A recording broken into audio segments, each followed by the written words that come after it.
if we're looking at who is working hard in the community, right, and who has historically been like the movers and shakers of getting rights for trans people, it is trans women of color and Black trans women. Everybody, welcome to the second BSU podcast. My name is Kelly Dozier. I'm with the English Department of the Writing Program.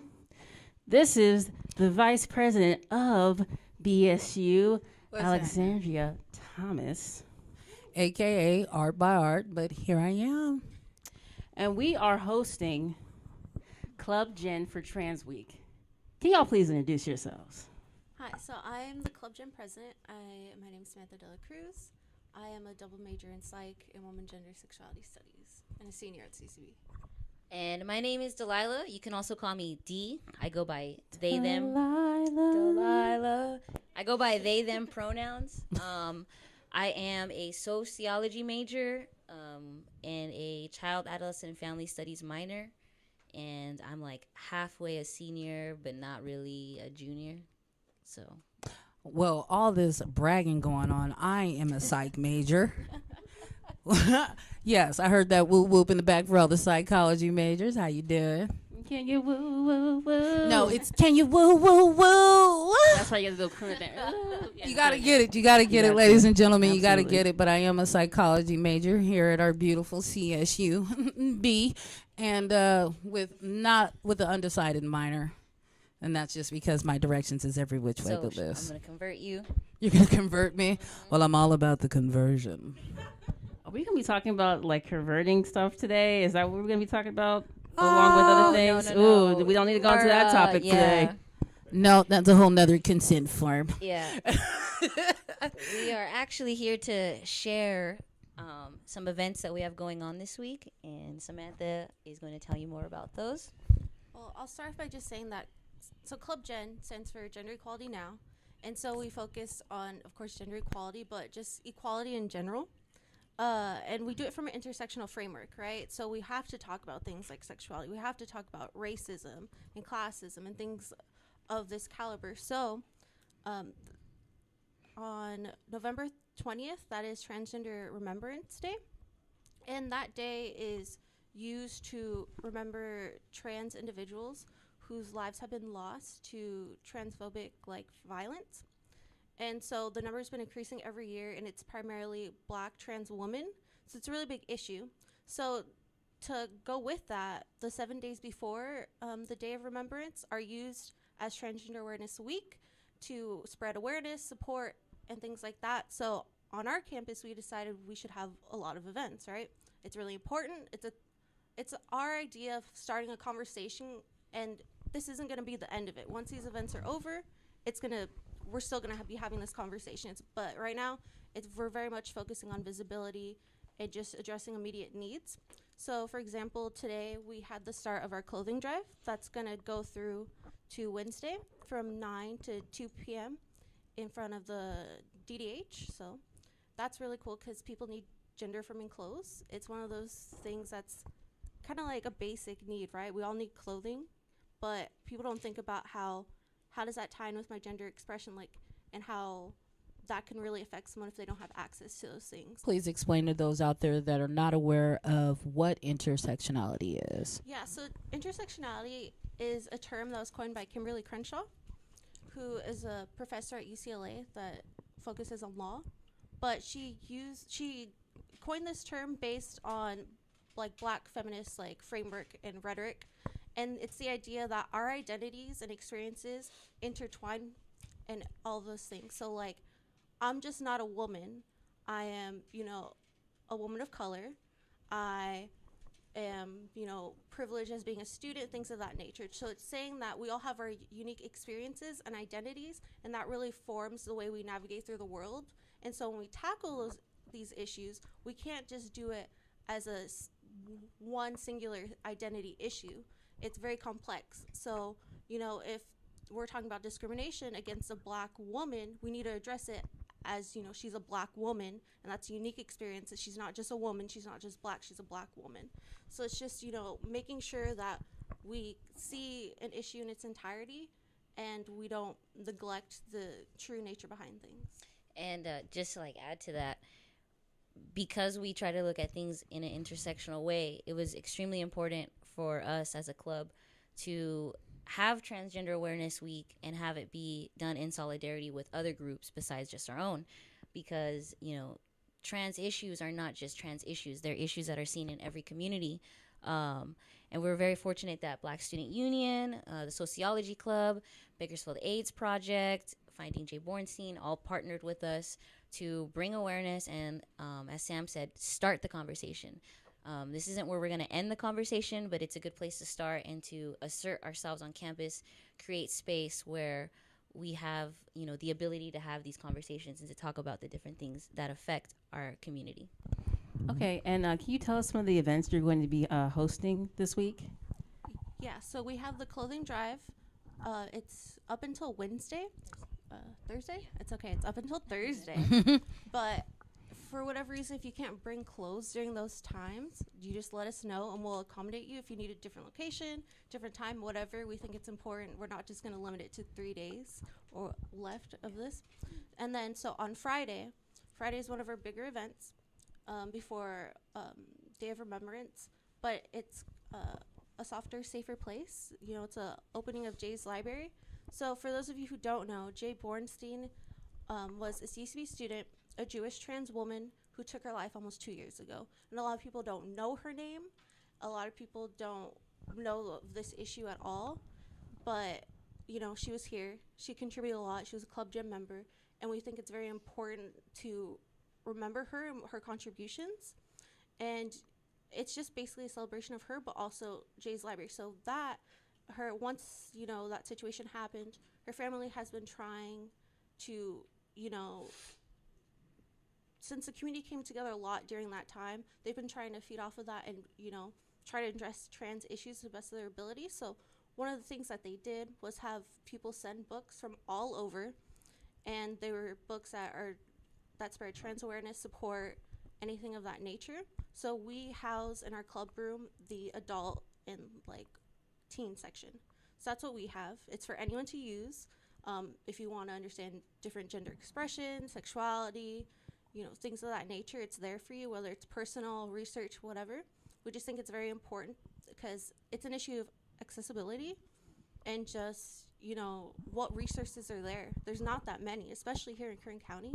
So that's one of the things we want to celebrate, and the fact that we're going to have a whole space dedicated to that in our room for anyone to stop by when we're open.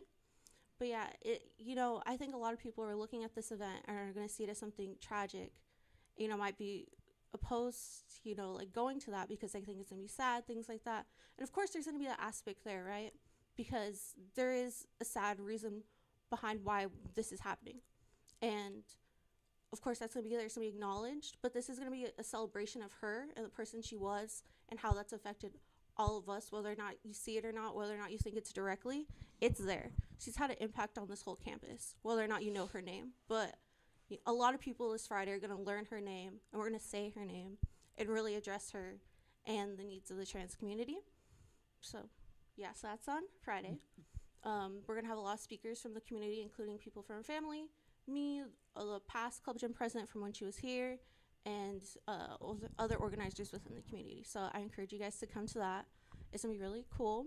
We're going to have the space open. You can just look at the library itself, our room. We have a ton of cool flags for that.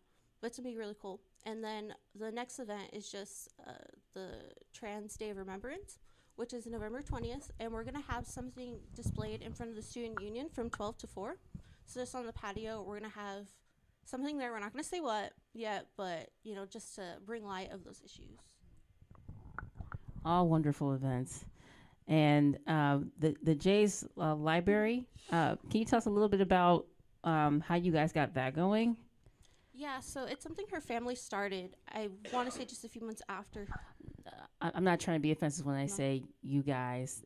That's a general term. I'm trying to make sure I'm using the gendered language. Yes, gendered language. It's good to be aware. It's a learning process. Yes, but acknowledging it and taking still the time. learning, learning hard. Yeah. I say guys like a generality, and I know that's not correct. Yeah. So, how did y'all? How about that?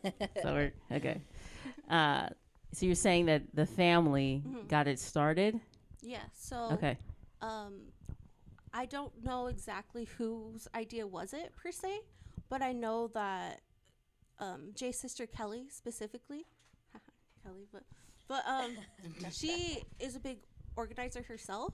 And even though I believe she lives in like New York, she doesn't live here, but she's been organizing a lot of these efforts, behind the Finding Jay page and just all these things. And I know that they just made a call on like Facebook for, hey, send over whatever books you can. And so I believe they sent it over to Martin's Meat. Yeah. Yeah, and so just from all over the country, like people were sending in books, and it was just this basic thing of we're providing information there for someone, and that's vital. People don't realize it, but it's necessary, and it was just something that seems like it started off as a small idea, but really expanded, and it's housed in different areas. There is a like a children's section of Jay's library, and that is housed. Is that here? No, that is actually at Ricky's Retreat, which is the only transitional home for AIDS recovery and AIDS recovery patients and AIDS patients who are basically in hospice. And that organization that place, Ricky's Retreat, is a part of Bakersfield AIDS Project. And so they house the children's section of the book there. Bakersfield AIDS Project and Audrey Chavez are very important allies in the community. They do a lot of work in not only addressing like structural issues, but also like meeting the individual needs of people that need things right here, right now, like providing food, providing safe sex items, and just basically being a community member to us. So I'm sorry to interrupt, but how were you able to make those type of connections? Because I think that's another important resource, because a lot of people, like, this is the first time I heard about the retreat. And the fact that it does deal with people that are recovering from AIDS, and that it has a children's section. And I think that also is awesome, because people think automatically, AIDS, it's an adult issue, and not taking account that the children that are affected, or taking the fact that the children that are affected in trans life, there have been tons of deaths with young children as well, as far as transgender.